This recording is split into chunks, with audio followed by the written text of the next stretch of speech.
हम मेरा सजना संवरना है किस काम का, माला जपते हो तुम औरों के नाम का। बीवी हूँ तो बीवी की कदर होगी क्या। मीठी बतिया बतिया के हमसे लवली, हम न जानत रही तो हमके प्यारी सिखवली। जाने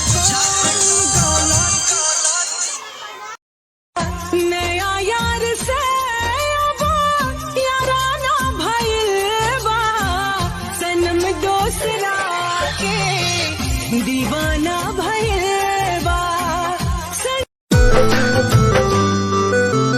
पल पल अखिया रोई तोहरे के बस जो है, हमारी जिंदगिया में हंजूरिया।